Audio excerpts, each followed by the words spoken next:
Hi guys. तो ये मैं ninth some applications of trigonometry का जो नाइन्थ सम है वो आपको बताऊंगा। यहाँ पे क्वेश्चन में क्या दिया है, the angle of elevation of the top of a building from the foot of the tower is 30 degrees. The angle of elevation of the top of the tower from the foot of the building is 60। Suppose मैं ground level draw कर देता हूँ। ये है मेरा ground. ये क्या बोल रहे हैं कि एक बिल्डिंग है।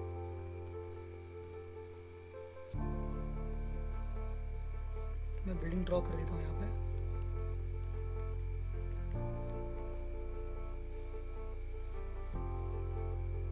The angle of elevation of the top of the building from the foot of the tower. तो एक टावर है यहाँ पे।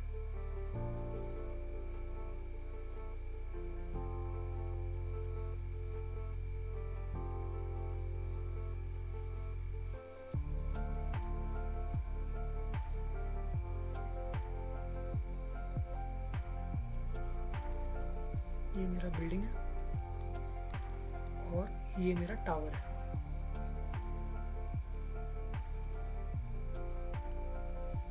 So the angle of elevation of the top of the building from the foot of the tower. तो ये tower का मेरा foot है।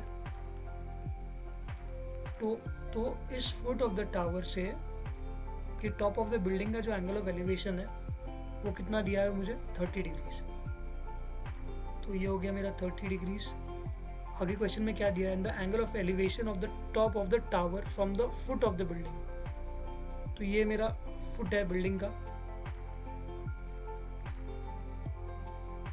Foot of the building.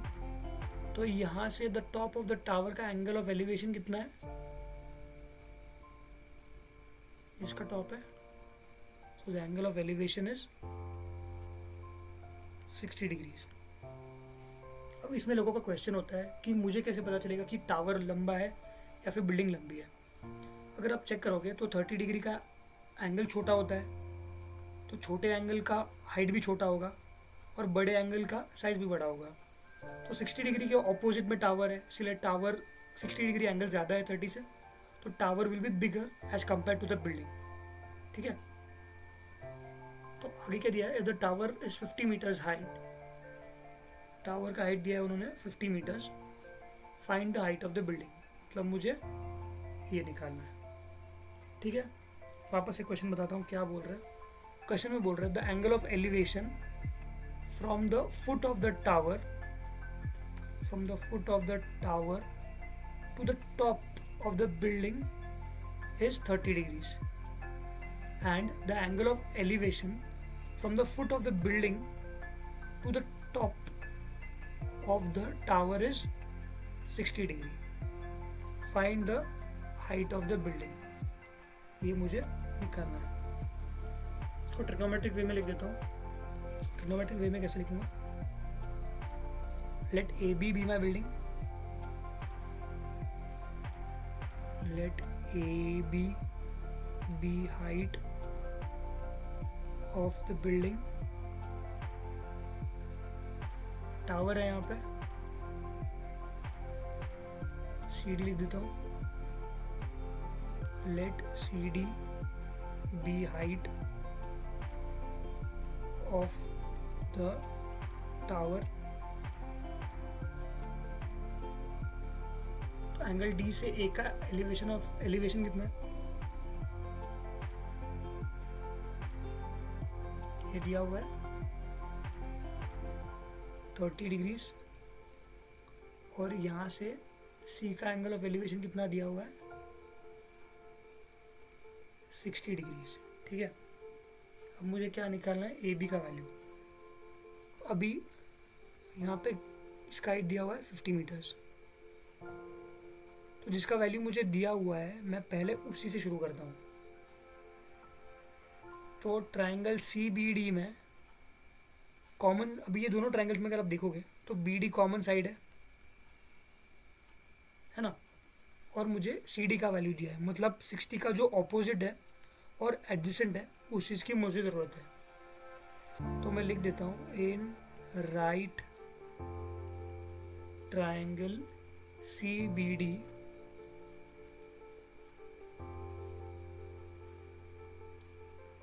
मुझे ऑपोजिट दिया हुआ है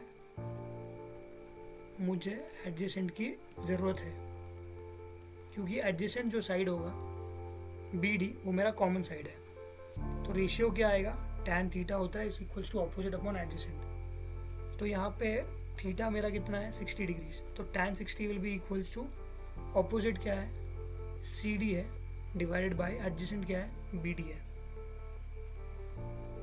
tan 60 का वैल्यू कितना आता है, tan 60 is equals to √3 equals to C D का वैल्यू कितना है 50 divided by B D.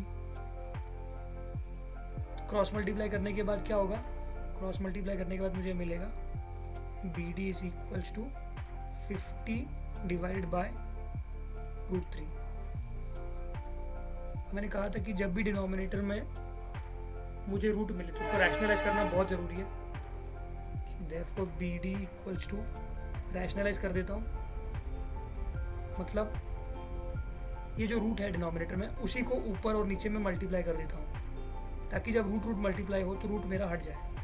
So this answer will ultimately give me 50√3 divided by 3। ठीक है, अब मैं दूसरे ट्रायंगल को लेता हूँ।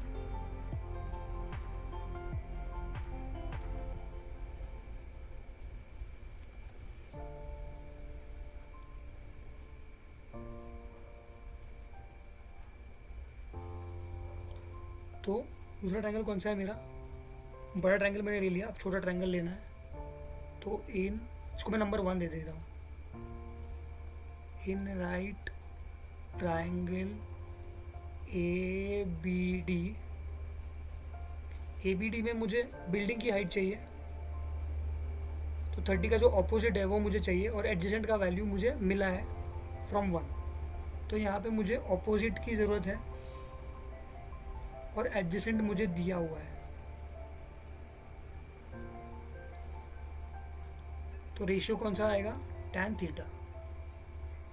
तो tan 30 equals to opposite, opposite side कौन सा, 30 के ऑपोजिट में कौन सा साइड है, ए बी है। तो मैं लिख देता हूँ A B divided by adjacent में क्या है 30 के बी डी है, तो मैं बी डी लिख रहा हूँ। tan 30 का वैल्यू कितना है, tan 30 का वैल्यू होता है 1/√3 equals to A B by B D. Cross multiply करने के बाद क्या होगा, बी डी इंटू 1 हो जाएगा B D equals to √3 A B.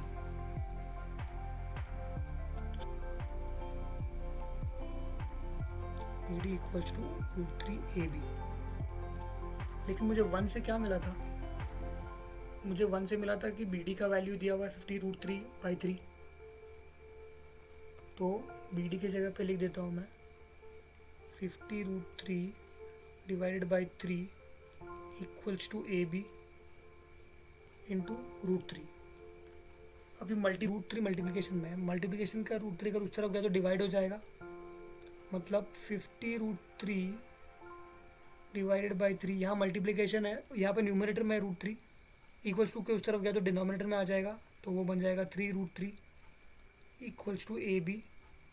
√3 cancel, so therefore A B is equals to 50/3। 50/3 मतलब क्या, 50 को डिवाइड करता हूँ 3 से, 3 1 ज़ा 3, 3 6 ज़ा 18 2। तो इसको मैं मिक्स्ड फ्रैक्शन में कैसे लिख सकता हूँ, 16 2/3। ये जो क्वोशंट है वो पहले आएगा, जो मेरा रिमाइंडर है वो ऊपर आएगा, और जो मेरा डिवाइज़र है वो मेरा यहाँ पे आएगा। 16 के जगह पे क्वोशंट आएगा, ऊपर रिमाइंडर आएगा, और यहाँ पे आएगा मेरा डिवाइज़र। तो फाइनल आंसर मुझे क्या चाहिए था, height of the building, therefore यहाँ पे ऊपर लिख देता हूँ, therefore the height of the building is 16 2/3 meters. Full stop. This is my final answer. Thank you for watching.